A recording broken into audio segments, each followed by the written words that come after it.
All right, now we're going to look at factoring by a process that's called a difference of squares.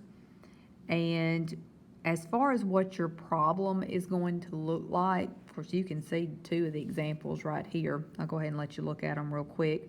If you notice, both of these examples that I have here that I'm going to work only have two terms in them. So this is not going to be, like the problems we just finished, because the ones we just finished were trinomials. They all had three terms. So this is a different process. Difference of squares is going to have two terms. And that's what this a squared minus b squared represents.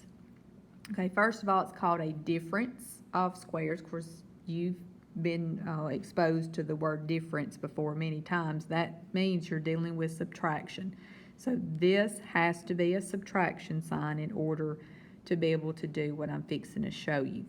Now, the fact that they're referring to this as being squared and this is being squared, you have for those terms what's called perfect squares. Now, you'll see that each one of these is going to have an x squared in it. So if you have a variable to a second power, then it definitely is a perfect square.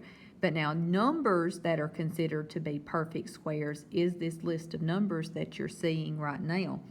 And of course, you can easily produce this list because this is 1 squared, or 1 times 1, 2 squared, or 2 times 2, 3 squared, or 3 times 3, 4 squared, or 4 times 4, and then 5 times 5, 6 times 6, 7 times 7, 8 times 8, 9 times 9, 10 times 10, 11 times 11, 12 times 12. And of course I have ... which means this list keeps going. I mean, if you figured out what's 31 times 31, then that's going to be a perfect square, okay? So what you're looking for is two terms. You've got to have subtraction between them. And as far as a variable, your x will need to be squared, but then you need to have these numbers, okay? We're not going to do difference of squares with, say, a 17, okay? Because 17 is not in this list. Now, going back to this part, this is actually what your answer is going to look like. So your answer is still going to consist of two sets of parentheses, okay? And it's still going to be this first term times this first term is still going to multiply to give you this. The last term times the last term is still going to give you this.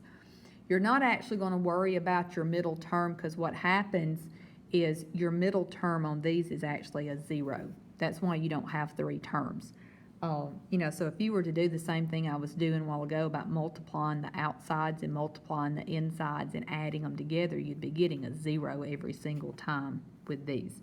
When you factor, you do always have different signs. One of them's plus and the other one's minus. All right, so here's the first example we're going to look at.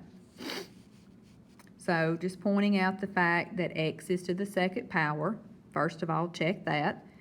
Next, you do have to have subtraction, and the number that you have will have to be a number from this list, and of course there's your 36. So you're going to have your two sets of parentheses. So x squared is still x times x. Now, you don't have to even worry about all of the different ways to multiply to get 36, because when you're doing a difference of squares, the only one that you consider is the 6 times the 6, okay? So put a 6 here, plus sign, minus sign, okay? You're done. You've got that one factored, okay? Now, I mentioned about the middle term being 0, and I'm just going to mention this. I'm not even going to mention it on any of the problems after this. But see, if I were to do the outsides together, that's going to give me a negative 6x. The insides together is a positive 6x. So see, when I add, that would give me a 0x. That's why you don't have that middle term here where x is just to the first power, because it's always going to be a 0 in this type of situation. All right, next one. Now, the only difference that you have here is that I've put a number in front of the x squared, but it's still a number on that list. 25 was on that list, 49 was on that list. Of course, this is to the second power, and you do have subtraction. All right, so do your two sets of parentheses. So with the 25, you're definitely going to go with 5 times 5. Of course, the x squared is x times x. 49 is 7 times 7, 1 plus sign, 1 minus sign. Okay? And actually, if you put the minus sign here, plus sign here, it'd still be the same thing. You'd still have a correct answer. Okay? One more of these. And I'll just tell you there's something wrong with this one. Okay? So take a quick, hard look at it and see if you can get in your mind what's wrong with this one compared to the other two. 100's on that list. 81 is on that list of numbers. You do have x to the second power, but if you remember what I've mentioned a few times is that you have to have subtraction, and I've got addition. So actually this is an example of one that's not a difference of squares. This cannot be factored. So you're going to have some problems as you go through your homework, not many of them, but they're going to throw you some things in which you can't factor. So that's all you have to state, is just say you cannot factor. Okay, so just pay attention to the details that you need for your difference of squares.